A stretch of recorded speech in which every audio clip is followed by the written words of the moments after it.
Richard Cato was the son of one of the richest men in the city. His father, a property tycoon, owned malls, hotels, construction companies, and endless plots of land. His mother was a glamorous woman, admired at every party. His sisters dressed in luxurious clothes and mocked anyone beneath their circle. They lived in a mansion with gates so high the outside world felt like another planet. Richard had grown up knowing that he would inherit everything. He was spoiled, arrogant, and believed money could buy him out of anything. Sit back and relax, grab your popcorn, and enjoy this amazing story. One night when he was 22, he stumbled out of a nightclub. He was drunk, his shirt half unbuttoned, his steps heavy. The air outside was hot and smelled of fried street food mixed with the fumes of cars. He did not notice where he was going. Behind the club, a woman was sweeping the floor, a cleaner who worked for a small company that handled the waste. She wore a faded uniform and looked exhausted. Richard's eyes fell on her. His drunken state blurred his judgment. He staggered toward her, mumbled something she could not hear, then forced himself on her in the dark corner of the alley. She cried and begged him to stop, but his wealth had shielded him from consequences all his life. To him, she was invisible, just another poor girl no one would believe. The incident left her broken, but life on the streets was already cruel. She carried the burden in silence, and months later, she gave birth to a baby boy. She raised him alone, selling cheap fruits and cleaning people's houses. The father was a ghost she never wanted to remember. Her son became her only light in the world. Meanwhile, Richard never thought twice about that night. His life continued with drinking, wild parties, and careless living. His father was patient, but as Richard reached 30, the pressure grew. "You must marry," his father said one morning over breakfast. "You will carry the family name forward. You will not waste your life in bars. We have already spoken to our friends. Their daughter is ready. She is from a good family, respectable, beautiful. You will marry her and secure our legacy." Richard frowned. He had seen the girl before, the daughter of a wealthy family friend. She was elegant but proud, her nose always lifted high as though the ground was too dirty for her shoes. Richard felt nothing for her. He did not want to be forced, but his mother and sisters joined the pressure, reminding him of duty, of tradition, of what people would say if he refused. Days turned into weeks, and the pressure became unbearable. He avoided family dinners, stayed out late, and sometimes locked himself in his room. But he knew he could not run forever. His father was not a man to be disobeyed for long. One afternoon, Richard visited one of his father's building sites, a large plot where workers sweated under the sun, lifting cement, hammering nails, and carrying bricks. He wore simple clothes and sunglasses, not wanting to be recognized as the boss's son. As he walked around, pretending to inspect the work, he noticed a girl moving among the workers. She balanced a basket of bananas on her head, her steps graceful but tired. Sweat glistened on her forehead. She was poor, clearly, but there was a quiet strength about her. She placed the basket down and called out, "Bananas, sweet bananas, only 500. Some workers rushed to buy, eating quickly before returning to work. Richard stood watching her. Something about her caught his attention. Maybe it was the way she smiled politely at everyone despite her worn-out dress.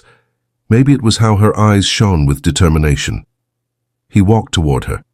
"How much?" he asked, pretending to be just another customer. She looked up at him, not recognizing who he was. 500 each, sir." He bought one and peeled it slowly. Then he asked, "Why do you work so hard in this sun? Shouldn't you be in school or resting?" The girl sighed. "I have a child, a son. I must feed him. His father is not in the picture, so I must be both mother and father. If I don't work, he won't eat." Her honesty touched Richard in a strange way. He had never struggled for food in his life. He had never known what it meant to sacrifice. For a moment, he admired her strength. An idea sparked in his mind. He needed a way to escape his family's pressure to marry the rich girl he did not want. Here was a woman who needed money desperately. What if he paid her to pretend to be his lover? It would please his father, confuse his mother and sisters, and free him from the forced marriage.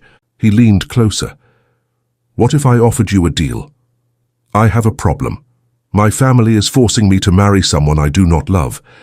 If you pretend to be my girlfriend, I will pay you enough to take care of your son." The girl stared at him, shocked. Pretend? Why me? Because you are honest, Richard said, and because you need the money. I will not harm you. It is only a game. You act like you love me, and I give you money for your son. The girl hesitated. She had lived a life of hardship, mistrusting rich men, but the thought of her son going hungry was heavier than her fear. Finally, she nodded. If it will help me take care of my boy, I will do it. That evening, Richard took her to his home. His father was delighted. At last my son brings us a woman, he declared, shaking her hand warmly. But Richard's mother narrowed her eyes, scanning the girl's cheap dress and rough hands. His sisters whispered among themselves, laughing quietly. A peasant. She is not fit for us, they said behind her back. Richard ignored them. He took the girl to expensive boutiques and told her to choose anything she liked. When she stepped out of the dressing room in a long evening gown, even the shop attendants gasped. She was beautiful, her figure elegant, her face glowing now that she was dressed like a lady. Richard stared longer than he meant to.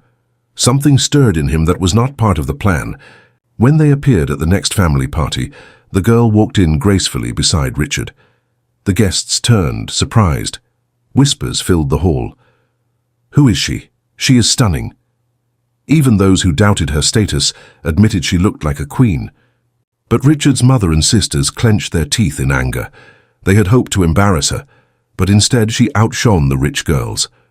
From that day, the mother and sisters began to plot. They told lies about her, tried to make Richard doubt her, and even followed her when she went to the market, hoping to catch her in some disgrace. But the girl kept her dignity. She remembered why she had accepted the deal for her son, and every evening Richard handed her money, enough to feed, clothe, and shelter the boy. Slowly, she began to feel gratitude toward him. As weeks passed, Richard noticed himself looking at her differently. It was no longer about pretending. He found himself wanting to talk to her, to hear her laugh, to protect her from his family's cruelty. At night he lay awake wondering what it would feel like if their love were real. But he did not confess his feelings. He thought she was only in it for the money. The wedding was planned. Richard's father spared no expense. Invitations were printed, the church was booked, and the media was informed. The poor girl was transformed into a bride worthy of a prince. Yet on the wedding day, as she stood at the altar in a white gown, her heart trembled. She looked at Richard, then at the crowd, then at his proud parents in the front row. She could not lie anymore. With a trembling voice, she said, "This wedding is not real. We are not truly in love. I agreed to this only because I needed money for my son." Gasps filled the church. The mother and sisters smiled in triumph. "We knew it," they whispered loudly. The father looked shocked, Richard froze, and the bride dropped her bouquet, tears streaming down her face. She turned and walked out, leaving Richard behind. The wedding was ruined. Gossip spread like wildfire. The bride confessed it was fake. The rich boy was deceived. Some mocked Richard, others pitied him. His mother and sisters gloated, saying, "We warned him. Poor girls are only after money." But that night, alone in his room, Richard felt an emptiness he could not bear. He realized he missed her. He missed her laughter, her honesty, her strength. He did not care about the embarrassment. He wanted her back. For the first time in his life, he knew what love was. He left the mansion and went searching. The girl was back in her small rented room, holding her son close. She cried, thinking Richard hated her now. But when she heard a knock on the door and saw him standing there, her heart skipped. He walked in, breathless, and said, "I thought it was all a game. But when you left me at the altar, I knew the truth. I love you. I cannot live without you." She stared at him, tears in her eyes. "I was afraid you would never forgive me, but I missed you too. I love you." They embraced, their hearts beating as one. This time when they planned a wedding, it was real. The city came to see it, and people whispered, "This is true love." Even money could not keep them apart. After the wedding, Richard accepted her son as his own. He raised him with love, never treating him as less. One evening, as they sat together, Richard asked her gently, "Who is the boy's father?" Her eyes filled with pain. She told him the truth. "I was raped by a drunkard, the son of a rich man. I never knew who he was. I only know he was wealthy and cruel."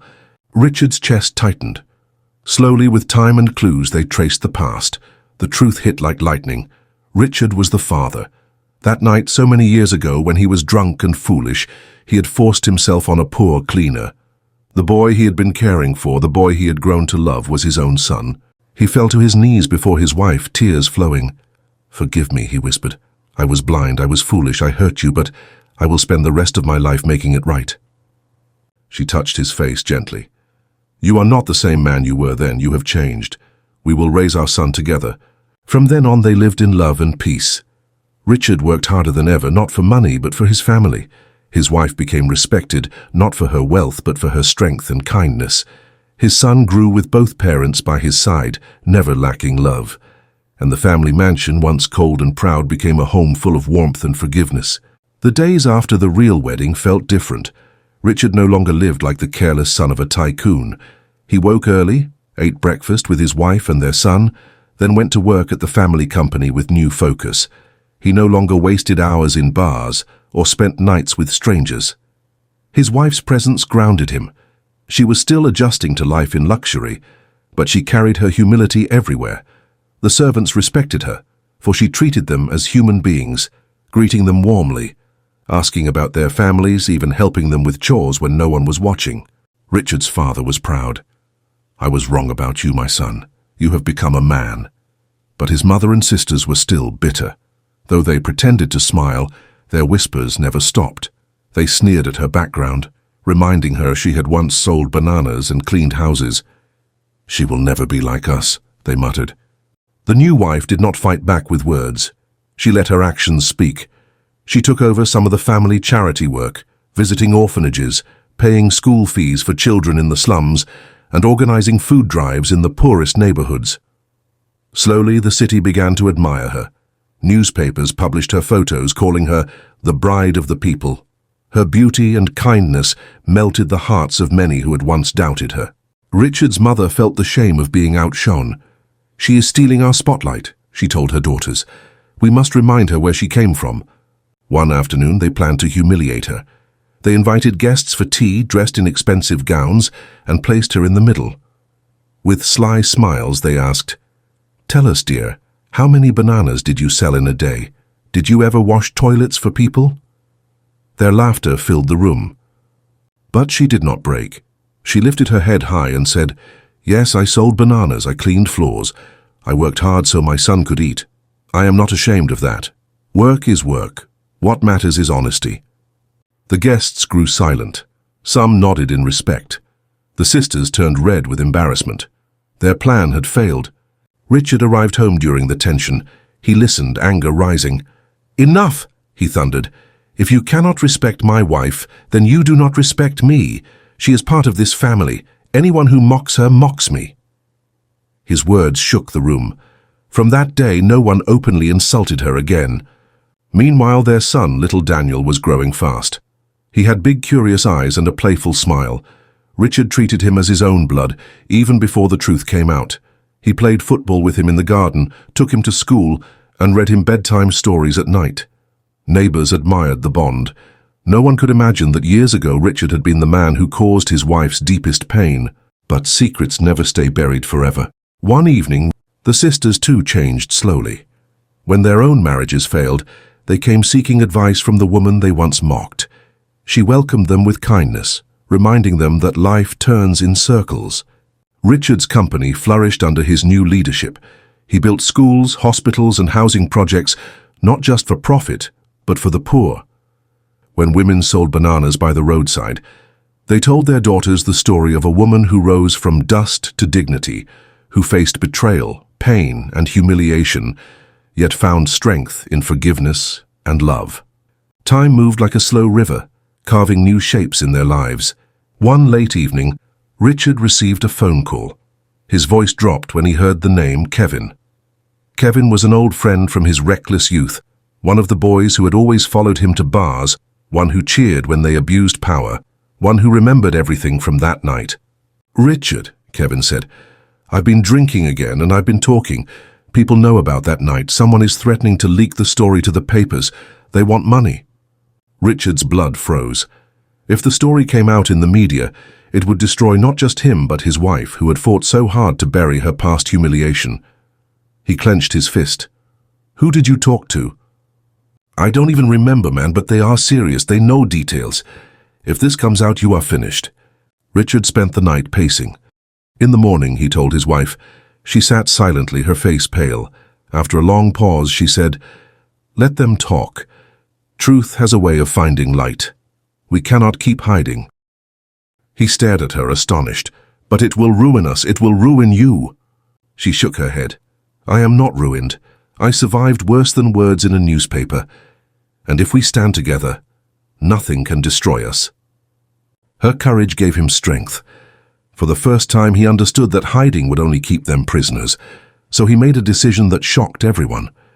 At a public charity event where cameras were flashing, reporters waiting, and business leaders gathered, Richard walked to the microphone. He did not talk about his company. Instead, his voice shook as he said, "There is a truth I must confess. Years ago, when I was young and drunk, I hurt a woman who was innocent. I forced myself on her. That woman is now my wife, the mother of my son. I have carried this shame in silence, but today I refuse to hide any longer. Judge me if you must. But know this, I am no longer that man. She forgave me, and I live every day to be worthy of her and our child." The room gasped. Reporters scribbled. Cameras flashed like lightning. His wife, sitting in the front row, felt tears stream down her face. She had not expected him to speak so openly. By the next morning, the story was everywhere. Newspapers screamed headlines. Some called him a criminal, others called him a man redeemed. Social media exploded with arguments, some saying he should be jailed, others praising his honesty. But in the midst of all the noise, one thing happened that no one expected. Women came forward not to accuse him, but to thank him. Survivors of assault wrote letters, saying his confession gave them courage to speak. Some even said, "If a rich man can admit his crimes and change, maybe society will finally listen to us." The backlash was harsh, but the support was stronger. Instead of falling, Richard's reputation transformed. He became a symbol of brokenness healed, of guilt turned into responsibility. He launched a foundation to help victims of gender violence, funding counseling, shelters, and legal aid. His wife stood beside him, not as a silent victim, but as a survivor who chose to forgive and build. At home, things were not easy. There were nights when she woke up crying, haunted by memories. Richard would hold her, whispering, "I will never be that man again." Their son Daniel grew older, and they decided to tell him the truth when he was mature enough. Years passed. Daniel grew into a strong young man with the humility of his mother and the determination of his father. He excelled in school, but more than that, he had a deep compassion for others.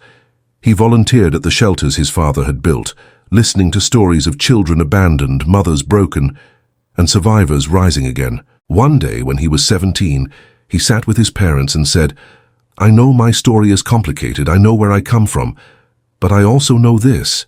You both gave me love, even when it was hard, and because of that, I will live a life that makes you proud." The boy who had once been born of pain now spoke with wisdom beyond his years. The family grew closer. The mother-in-law, who once despised her daughter-in-law, eventually grew frail with age. On her deathbed, she whispered, "You are the best thing that happened to my son. Forgive me for the years I tried to tear you down." Her daughter-in-law nodded and said, "Rest in peace, I forgave you long ago." The sisters, humbled by their own struggles, finally embraced her too. They admitted they had been jealous, not because she was poor, but because she had turned their brother into a man they could never influence. They wept as they apologized, and she embraced them as family.